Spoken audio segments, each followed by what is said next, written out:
So hello friend, तो आज की वीडियो में हम लोग एब्सोल्यूट प्रेशर, एटमॉस्फेरिक प्रेशर और गेज प्रेशर को समझेंगे।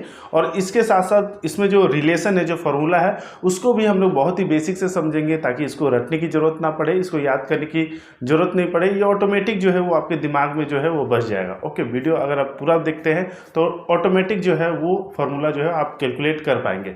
इसके साथ साथ हम लोग ये भी जानेंगे कि जो आप इंडस्ट्री में या डेली लाइफ में किसी पाइपलाइन में आप जो प्रेशर गेज देखते हैं तो वो कौन सा प्रेशर होता है, क्या वो एक्चुअल प्रेशर है, गेज प्रेशर है, या उसका जो हम लोग एक्चुअल प्रेशर निकालना चाहें तो वो कैसे निकलेगा। ओके, तो इन सभी बातों का डिस्कशन इस वीडियो में हम लोग डिटेल में करने वाले हैं। वीडियो बहुत ही इन्फॉर्मेटिव होगा, तो वीडियो के साथ बने रहे। और यदि आप इस चैनल पर नए हैं तो चैनल को सब्सक्राइब कर ले और बेल नोटिफिकेशन को ऑन कर ले ताकि इस टाइप का इन्फॉर्मेटिव वीडियो आपको सबसे पहले मिले। तो चलिए बिना समय का वीडियो करते हैं स्टार्ट।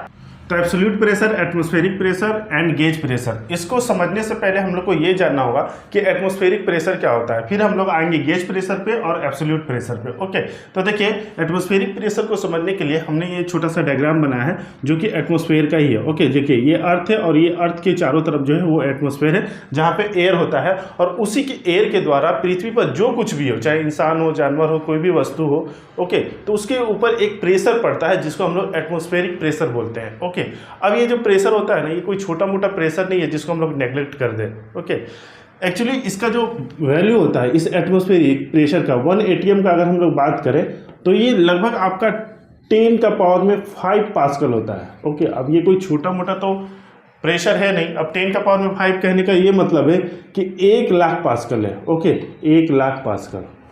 ओके, तो आप देख सकते हैं कि कितना ये ज़्यादा प्रेशर है। ओके, अच्छा, तो इतना जो प्रेशर है वो हमारे एटमॉस्फेयर में जो एयर है वो किसी भी वस्तु के ऊपर एक दबाव उत्पन्न करती है, प्रेशर एग्जर्ट करती है, जिसको हम लोग एटमॉस्फेरिक प्रेशर कहते हैं। ओके, अब देखिए जब किसी भी आप इंडस्ट्री लाइफ में देखे होंगे या अपने डेली लाइफ में, मान लीजिए कोई एक पाइपलाइन है। ओके, इस तरह का पाइपलाइन देखे होंगे। ओके, तो ये पाइपलाइन के ऊपर अगर मान लीजिए पाइपलाइन के अंदर अगर कोई फ्लूइड जो है वो फ्लो कर रहा है। ओके, तो इस फ्लो को हमको प्रेशर मेजरमेंट करना है तो एक हम प्रेशर गेज लगा देते हैं। तो इस प्रेशर गेज में जो हमारा प्रेशर शो करता है उसको हम लोग कहते हैं gauge pressure. Okay, atmospheric clear हो गया यहाँ पे। अब यहाँ पर जो प्रेशर शो करता है उसको हम लोग गेज प्रेशर। जब कभी भी हम अगर गेज प्रेशर कहते हैं तो इसका मतलब ये है कि हम एटमॉस्फेरिक प्रेशर को 0 मान रहे हैं। अरे कहना क्या चाहते हो? एक्चुअली प्रॉब्लम यहीं पे है कि जब कभी भी हम लोग गेज प्रेशर को बोलते हैं ना तो एटमॉस्फेरिक प्रेशर को नेग्लेक्ट मान लेते हैं, वहाँ पर उसको हम लोग 0 मान लेते हैं। लेकिन एक्चुअल में तो ऐसा नहीं है। एटमॉस्फेयर के द्वारा कुछ ना कुछ तो प्रेशर पड़ रहा है। ठीक है, लगभग 1 लाख पास्कल जो है वो प्रेशर हमारा एग्जर्ट हो रहा है एटमॉस्फेयर के द्वारा। अगर हम इसको केजी में बात करें तो 1.033 यानी लगभग 1 kg पर सेंटीमीटर स्क्वायर जो है, इतना प्रेशर जो है वो एटमॉस्फेयर के द्वारा हर एक वस्तु के ऊपर जो भी इस पृथ्वी पर अवेलेबल है वो एग्जर्ट हो रहा है। ठीक है, तो यहाँ पर जो हम प्रेशर की बात कर रहे हैं गेज में, उसको हम लोग कहेंगे गेज प्रेशर। लेकिन अगर हम किसी से पूछे कि क्या ये एक्चुअल प्रेशर है, ओके, तो आंसर ये होगा ये एक्चुअल प्रेशर नहीं है। तो आखिर ये एक्चुअल प्रेशर क्या है? ओके, तो देखिए यहाँ पर हम लोग जो प्रेशर शो किए वो हो गया गेज प्रेशर। ओके, लेकिन इसके ऊपर एटमॉस्फेयर के द्वारा भी तो प्रेशर पड़ रहा है जिसका वैल्यू इतना है। ओके, तो इतना प्लस इतना यानी 2 + 1, लगभग इसको हम लोग 1 मान लेते हैं।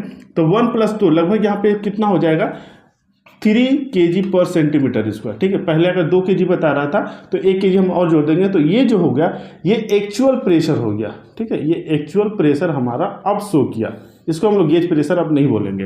तो जब कभी भी हम किसी गेज प्रेशर में एटमॉस्फेरिक प्रेशर को ऐड कर देते हैं, जोड़ देते हैं, तो उसको फिर हम लोग एक नए नाम से जानते हैं जिसको हम लोग एक्चुअल प्रेशर या एब्सोल्यूट प्रेशर कहते हैं। अब एब्सोल्यूट एक नया टर्म है, इसको कंफ्यूज होने की जरूरत नहीं है। एब्सोल्यूट का मतलब होता है एक्चुअल, यानी कि एक्चुअल में क्या हमारा यहाँ पे प्रेशर है उसी को ये बताता है। ओके, अच्छा, अब देखिए जैसा कि हमारे किताबों में रेफरेंस लाइन के द्वारा इसको समझाया जाता है, उसको हम लोग उसके द्वारा समझते हैं। तो मान लीजिए कि हमारा जो एटमॉस्फेयर का जो लाइन है, ठीक है, ये हमारा एक लाइन यहाँ पे खींचते हैं तो ये एटमॉस्फेरिक लाइन हो गया। ओके, जहाँ पर हमारा जो प्रेशर है एटमॉस्फेरिक प्रेशर, यहाँ पे हम मान लेते हैं एटमॉस्फेरिक जो प्रेशर है वो हमारा कितना है, तो केजी में ले लेते हैं। तो ये हो जाएगा 1.033 kg पर सेंटीमीटर स्क्वायर। ओके, तो यहाँ पर कोई भी अगर पाइपलाइन है तो उसमें जो हम प्रेशर गेज अगर लगा देते हैं तो वहाँ पर कितना हो जाएगा, तो वो कहलाएगा गेज प्रेशर। ओके, जैसे यहाँ पर जो ये गेज है, जैसे मान लो कोई पाइपलाइन जा रहा है तो यहाँ पर जो हम प्रेशर गेज लगाए हैं तो ये हमारा गेज प्रेशर बताएगा। और कौन सा गेज प्रेशर, तो जब एटमॉस्फेरिक से ऊपर होगा यानी कि पॉजिटिव गेज प्रेशर, इसको हम लोग बोलेंगे। Okay, positive gauge pressure. Okay, अब देखिए जब हम लोग यहाँ पे गेज प्रेशर शो करते थे तो इस लाइन को रेफरेंस लेते थे और इसको जीरो मान लेते थे, यानी जीरो प्रेशर बोल देते थे, मान लेते थे, ठीक है। तो लेकिन एक्चुअल में क्या ऐसा है क्या, एक्चुअल में तो इसकी कुछ ना कुछ वैल्यू है, एटमॉस्फेरिक प्रेशर है यहाँ पे, तो एक्चुअल जीरो प्रेशर कहाँ पे है, तो इसके नीचे और एक हम लोग लाइन लेंगे। ओके, तो इसको हम लोग रेड लाइन से लेते हैं। ओके, तो देखिए यहाँ से यहाँ तक हम लोग इसको एक और लाइन ले लेते हैं, इसको हम लोग जीरो लाइन बोलेंगे। और चूंकि अब इस जीरो लाइन के अब नीचे कोई भी प्रेशर नहीं जाएगा, यानी इससे नीचे इससे कम और कोई भी प्रेशर नहीं हो सकता, इसलिए इसको हम लोग बोलेंगे absolute zero pressure. Okay, absolute zero pressure line.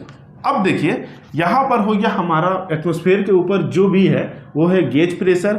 अब देखिए तो यहाँ से यहाँ तक जो प्रेशर अब जो कहलाएगा वो क्या कहलाएगा, वो हो गया एटमॉस्फेरिक प्रेशर। ठीक है, इसी की तो वैल्यू है, यहाँ से यहाँ तक तो ये हम वैल्यू ले रहे हैं एटमॉस्फेरिक प्रेशर का। ओके, जिसको हम लोग पहले जीरो मान के चलते थे। तो यहाँ से यहाँ तक जो हो गया वो एटमॉस्फेरिक प्रेशर हो गया, इसके ऊपर जो हो गया वो हो गया गेज प्रेशर। अब हम बोलेंगे कि क्या एक्चुअल प्रेशर हमको बताइए, यानी कि एब्सोल्यूट प्रेशर बताइए। तो आप क्या करेंगे कि यहाँ से लेकर यहाँ तक जो प्रेशर है इसको हम लोग ऐड कर देंगे। ठीक है, ये वाला और ये वाला, तो ये टोटल हमारा जो आएगा ये आएगा एब्सोल्यूट प्रेशर। ओके, ये भी वाला ऐड कर दिया इसमें और ये भी वाला, तो ये कहलाएगा एब्सोल्यूट प्रेशर। ओके, और ये किसके बराबर है, तो इसको हम लोग इस तरह से लिख सकते हैं ना, absolute pressure equal to atmospheric pressure, ये वाला एटमॉस्फेरिक प्रेशर प्लस क्या है, plus positive gauge pressure. Okay, positive gauge pressure. Okay, तो यही एक फार्मूला निकल के आ जाता है जिसको हम लोग जब स्टूडेंट थे तो इसको रटा करते थे। ओके, तो अब जो है वो रटने की जरूरत नहीं है, आसानी से आप यहाँ से इस डायग्राम से समझ सकते हैं। ओके, अब देखिए, अब कई बार देखे होंगे जैसे कंडेंसर वगैरह में देखेंगे वहाँ पे वैक्यूम प्रेशर बताता है, यानी प्रेशर जो है वो नेगेटिव में बताता है। तो जब हमारा प्रेशर जो है वो एटमॉस्फेरिक के नीचे बताता है तो उसको हम लोग कहते हैं वैक्यूम प्रेशर। जैसे यहाँ से हम एक लाइन और नीचे ले जा रहे हैं, ओके, यहाँ तक प्रेशर ला रहे हैं, तो इसको यहाँ पर जो मान लीजिए कोई हमारा प्रेशर शो कर रहा है, जैसे मान लीजिए वैक्यूम आप जैसे कंडेंसर में जैसे देखते हैं ना, मान लीजिए 0.8 देखते हैं। ओके, -0.8 प्रेशर kg पर सेंटीमीटर स्क्वायर जो भी। ओके, तो ये जो यहाँ पर जो प्रेशर हमारा बताता है ना, तो ये जो बताता है वो है वैक्यूम प्रेशर, जिसको हम लोग नेगेटिव गेज प्रेशर भी बोलते हैं या सक्शन प्रेशर भी बोलते हैं। जैसे आप कई बार जो जूस पीते हैं स्ट्रोक के द्वारा, जो सक्शन लेते हैं, जो खींचते हैं, वहाँ पर जो प्रेशर क्रिएट होता है वो उसी को ही नेगेटिव गेज प्रेशर या सक्शन प्रेशर या वैक्यूम प्रेशर बोलते हैं। ओके, वही चीज़ है वहाँ पे। ओके, तो इस चीज़ को हम लोग बोलेंगे वैक्यूम प्रेशर जब हमारा रेफरेंस लाइन जो है वो एटमॉस्फेरिक प्रेशर है।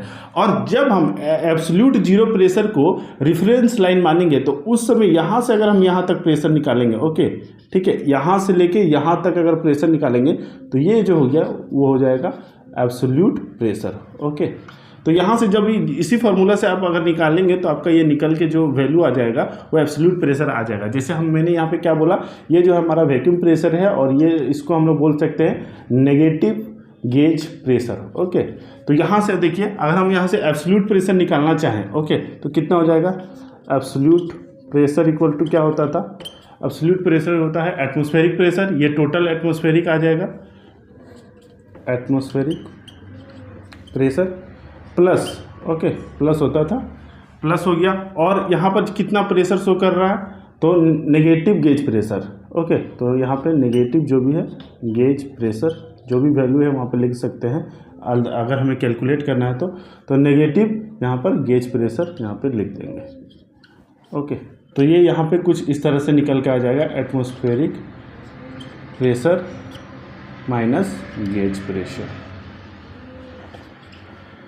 ओके, तो जब हमें इसके रिस्पेक्ट में निकालना है कि हमारा नेगेटिव गेज प्रेशर दिया हुआ है और हमें एब्सोल्यूट प्रेशर निकालना है, तो उसमें क्या करेंगे कि एटमॉस्फेरिक प्रेशर को हम लोग इससे जस्ट घटा देंगे, और अगर हमें इस लाइन की, इस रेफरेंस लाइन का एटमॉस्फेरिक के ऊपर दिया है तो सिंपली जोड़ देंगे। ठीक है, अब इसको एक एग्जांपल से भी समझ लीजिए। जैसे हमने यहाँ पर एक एग्जांपल लिया था कि हमारा एक फ्लूइड फ्लो कर रहा है, उसका प्रेशर 2 kg बता रहा है, तो एक्चुअल यानी कि एब्सोल्यूट प्रेशर कितना होगा, तो इसमें हम लोग 1 kg जोड़ देंगे तो 3 kg आ गया एब्सोल्यूट प्रेशर, जो कि ये यही वाला था। ओके, अब जैसे मान लीजिए हमारा यहाँ पर कुछ वैक्यूम जो है वो शो कर रहा है, यानी नेगेटिव प्रेशर जो है वो शो कर रहा है, तो यहाँ पर अगर हम निकालना चाहेंगे तो हमारा एटमॉस्फेरिक प्रेशर अगर हम 1 मानते हैं, ओके, तो यहाँ पर हमारा गेज प्रेशर कितना है, 0.8 है। ओके, तो इसको हम कैलकुलेट करेंगे तो 0.2 जो है वो आ जाएगा, 0.2 kg/cm² जो है वो एब्सोल्यूट प्रेशर आ जाएगा। ठीक है, इसके रिस्पेक्ट में तो आपको जो भी आपका दिया रहे उस तरह से आप कैलकुलेट कर सकते हैं। और ये भी आप देख सकते हैं कि एक्चुअल जो आपका इंडस्ट्री में जो भी गेज प्रेशर लगे हुए हैं तो एक्चुअल में उसका क्या प्रेशर है। ओके, तो आई होप कि ये जो टॉपिक था वो आप सभी का क्लियर हुआ होगा। अब हम लोग मिलेंगे नेक्स्ट वीडियो में, तब तक के लिए जय हिंद।